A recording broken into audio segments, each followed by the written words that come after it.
Falam que existe um momento na vida, dos 30, 40, 50, enfim, que existe um processo de crise existencial, né? Assisti algumas semanas atrás um filme indicado ao Oscar chamado A Anatomia de uma Queda, e o filme está concorrendo a 5 categorias, se eu não me engano, incluindo o melhor filme. E conta a história de uma família, né? O marido é o Samuel, a esposa Sandra e o seu filho, que possui uma deficiência visual.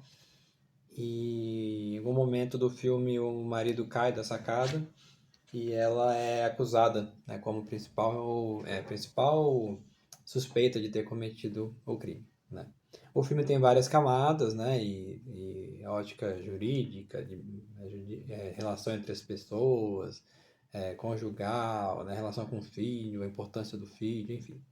Mas a que me chamou a atenção foi uma espécie de crise conjugal provocado por um vazio existencial, né? Pelo menos essa é a minha, que ficou na minha cabeça, né? Existe uma teoria, né, que foi formulada inicialmente pelo Olavo de Carvalho, chamada Teoria das 12 Camadas da Personalidade, né? Nessa teoria, de forma bem grosseira, tá? Existe um desenvolvimento temporal e físico na personalidade humana, né, com o passar do tempo, por exemplo.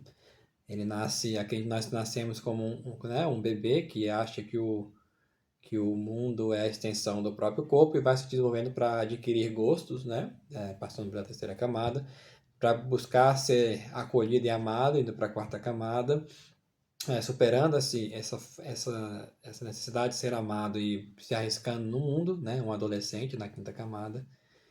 Um adolescente que quer deixar a sua marca no mundo, ele começa a entrar na vida adulta, entrando na sexta camada, e executando um papel social, entrando na sétima camada. No filme, parece que o casal está desempenhando o seu papel social, né?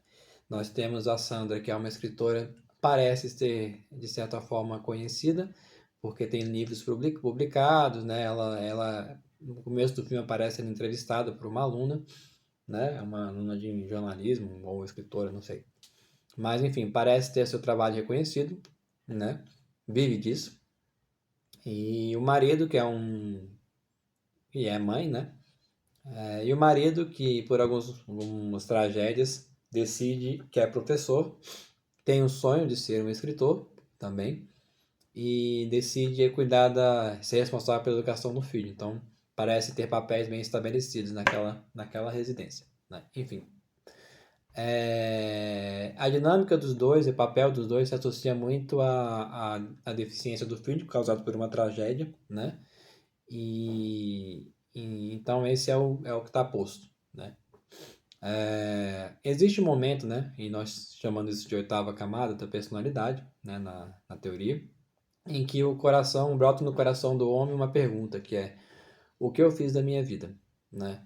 É, é o momento em que todos nós passamos ou passaremos repetidas vezes, né? Eu não sei dizer, mas em que nós questionamos as escolhas que fizemos, nós revisitamos os momentos, né? Os nossos sonhos, que realizou ou não, né?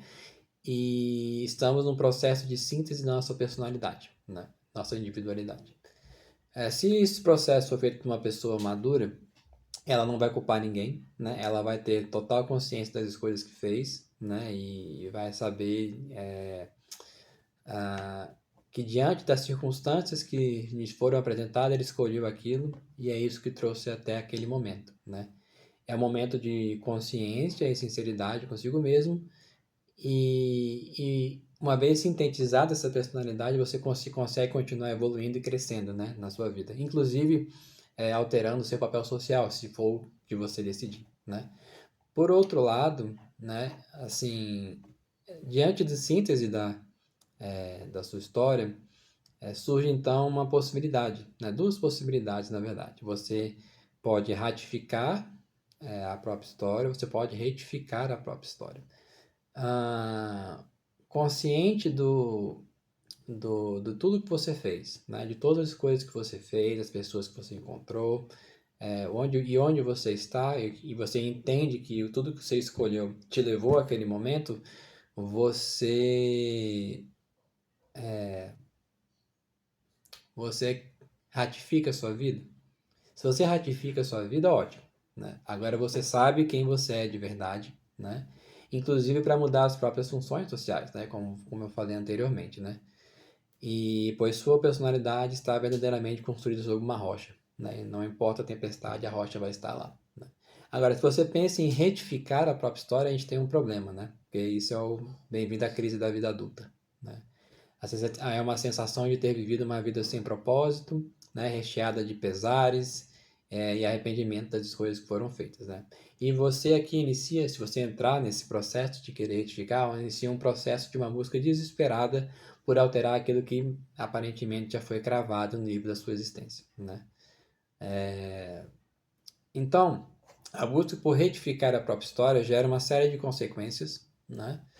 E gera consequências hoje, né? No momento presente, né? Tudo parece estar errado, né? Então, no filme, o marido parece estar passando por esse processo de retificação, tá? Ele está aparentemente muito infeliz, né? E procura culpar principalmente as circunstâncias da vida dele, as escolhas que foram feitas, né? E não reconhece a própria fraqueza, né?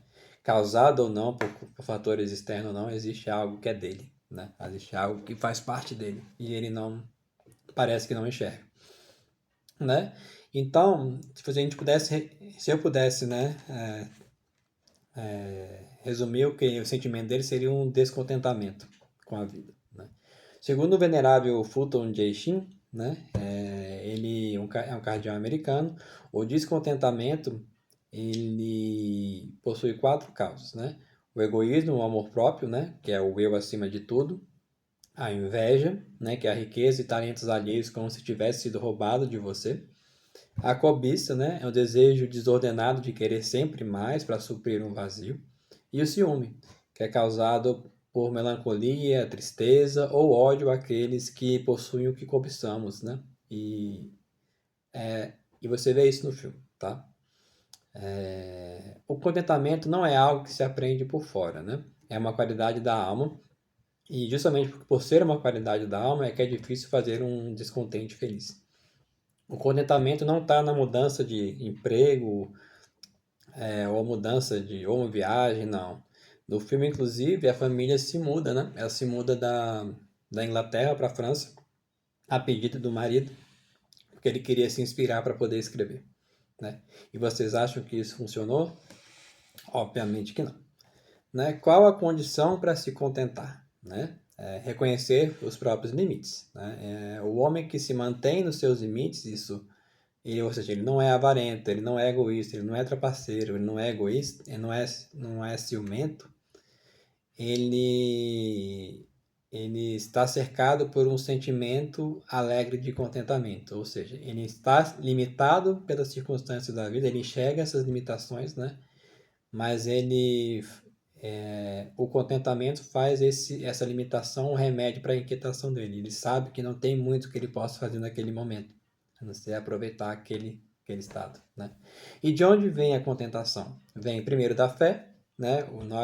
Quem tem fé sabe que tudo que acontece nessa vida é por algo a mais, um motivo a mais. O sofrimento não é algo vazio, né? Ele tem algum propósito maior. Isso é questão de fé. Ele tem uma boa consciência, né? Se o nosso interior, se nós temos algum problema, né? Alguma tristeza, alguma culpa que não foi expiada, não tem como ter calma, não tem como ter paz no meu interior, tá? E terceiro, mortificação dos desejos e limitação dos prazeres, né?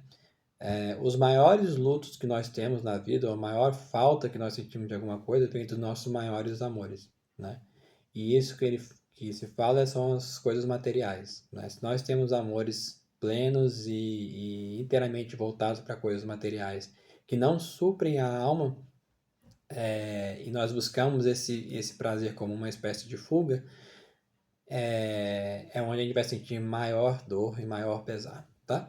Existe, porém, o cuidado que a gente tem que ter em relação a essa virtude do contentamento, uma virtude inata, né? Como a nossa condição terrena, nós somos finitos e materiais, era incompatível a nossa busca por perfeição. Sim, é uma coisa que sempre falo no curso de batismo ou na aula de catequese, é que Deus nos pede uma coisa muito clara, que nós sejamos perfeitos, nós sejamos como Ele, né? Então, isso só é possível com a ajuda dele, todo mundo sabe disso, né? Sozinho nós não conseguimos fazer nada. Mas, assim, o contentamento ele tem que ser circunstancial. Caso tenha alguma necessidade financeira, por exemplo, no dia de hoje, nesse dia, nesse momento, nessa circunstância, eu estarei contente e essa fé me ajuda a ficar satisfeito, né? Mas eu não posso deixar de buscar a melhoria na minha vida, né? Pois uma melhoria financeira, por nesse exemplo, vai ser mais vantajoso para mim, né? Então, mas se no dia seguinte apesar de ter trabalhado mais, ter buscado emprego, as coisas não se alterarem, eu me resigno, né? E me contento. E perduro e continuo buscando até que venha um alívio aqui nesse mundo ou no outro mundo, tá? Então a gente entrega em um mundo onde as vontades pessoais parecem ser a principal causa do desentendimento das pessoas. O filme traz essa camada, esses problemas e como eles afetam a relação conjugal, né? Talvez não exista solução maior para tais situações do que uma sinceridade profunda com as escolhas da vida que você fez durante a vida, né? Sem culpar ninguém e contentar-se com aquele dia, isso que eu posso fazer, e empenhar-se por melhorar para o dia seguinte, né? A gente vê isso gera o quê? Uma vida com esperança, né? O verdadeiro contente circunstancialmente e dotado de fé, ele tem uma coisa muito, muito essencial para quem quer continuar vivendo nesse mundo, que é a esperança, tá? O Venerável Shin, ele diz no livro ainda, né, que não está aqui no momento, mas enfim, o homem contente nunca é pobre, ao passo que por muito que tenha, o homem descontente nunca é rico, né? Então, permaneçamos todos no santo e doce amor de Deus, Jesus doce, Jesus amor.